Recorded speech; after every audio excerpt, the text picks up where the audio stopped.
देशद्रोही के पिता पर देश को गर्व कि मोहम्मद सरताज जैसे भारत के नागरिकों पर पूरे देश को नाज है। सैफुल्लाह के पिता सरताज पर पूरे देश को नाज। आतंकवादी को हम अपने यहाँ, हमारा रिश्ता भी नहीं उससे, इसलिए हम उसकी लाश लेने का कोई सवाल ही नहीं होता। लखनऊ में अधूरी पिता की पुकार, कश्मीर में अनसुनी परिवार की गुहार।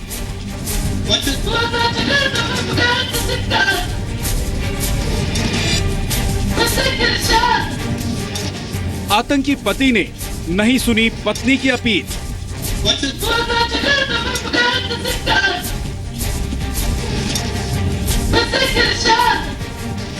5 साल के बेटे की पुकार आतंकी पिता पर बेअसर। बच्चे के आंसू और पिता के प्यार से प्यारी दहशत।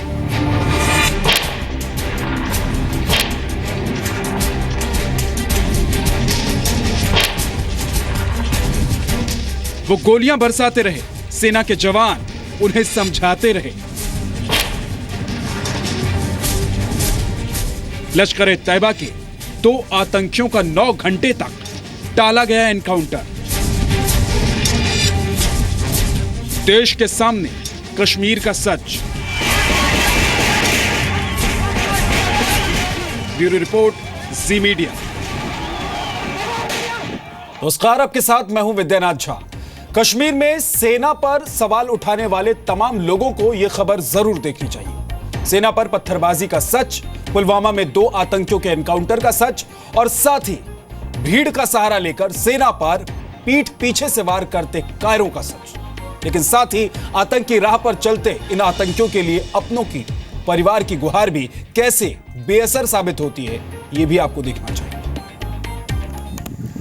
देशद्रोही बेटे के देशभक्त पिता पर आज देश को नाज है।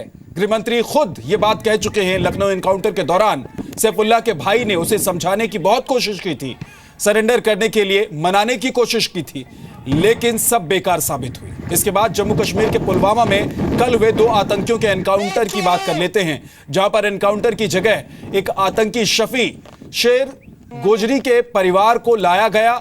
शफी की पत्नी ने लाउडस्पीकर पर पति से सरेंडर करने की अपील की, अपने 5 साल के बेटे की भी दुहाई दी, लेकिन आतंकी सरेंडर करने को तैयार नहीं हुआ। बच्चे के आंसू, पत्नी का भी प्यार उसके जहर को कम नहीं कर सका।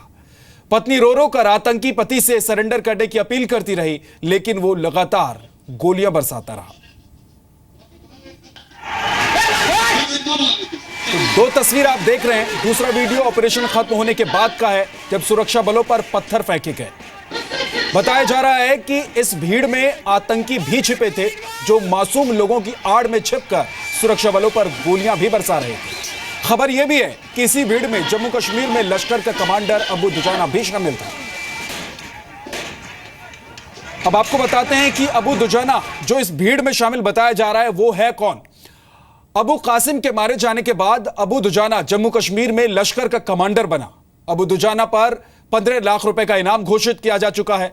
14 दिसंबर 2016 में अनंतनाग में सुरक्षा बलों के साथ हुई मुठभेड़ के दौरान अबू दुजान भागने में कामयाब रहा।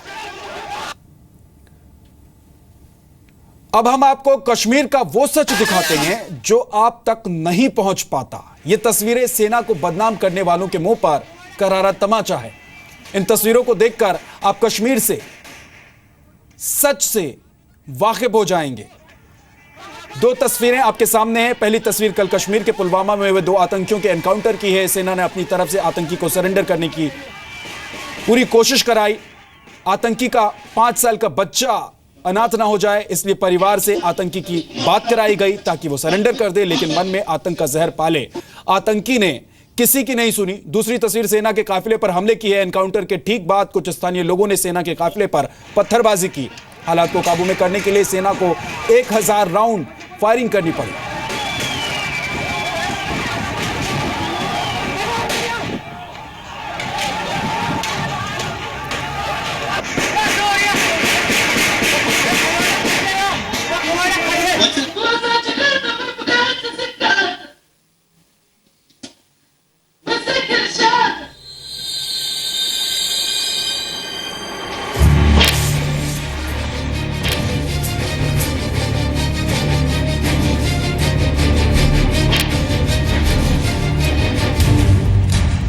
रोता रहा बेटा, लेकिन आतंकी का दिल नहीं पसीजा।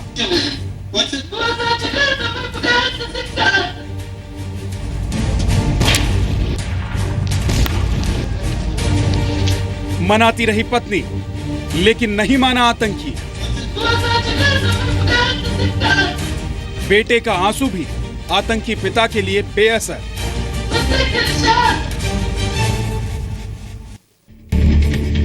देश के दो शहरों की ये एनकाउंटर की तस्वीरें हैं। एक जम्मू कश्मीर के पुलवामा की तो दूसरी सैकड़ों किलोमीटर दूर लखनऊ की।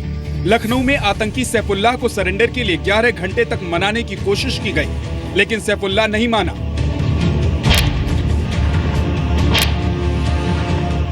जम्मू कश्मीर के पुलवामा में 8 मार्च की आधी रात से 9 मार्च सुबह तक सेना की मुठभेड़ में लश्कर के 2 आतंकी ढेर कर दिए गए। इनमें से एक आतंकी था शफी शेर गोजरी और दूसरा था जहांगीर गनी। एनकाउंटर के दौरान शफी और गनी चारों तरफ से घिर गए थे। इनके पास 2 ही रास्ते थे, या तो वो सरेंडर करते या सुरक्षा बलों की गोली का शिकार होते। सुरक्षा बलों के जवान चाहते तो एक झटके में शफी और गनी दोनों को मौत की नींद सुला देते, लेकिन सुरक्षा बलों ने दोनों आतंकियों को सरेंडर करने का मौका दिया। मुठभेड़ में शफी की जान ना लेनी पड़े, इसके लिए सुरक्षा बलों ने उसकी पत्नी की भी मदद ली।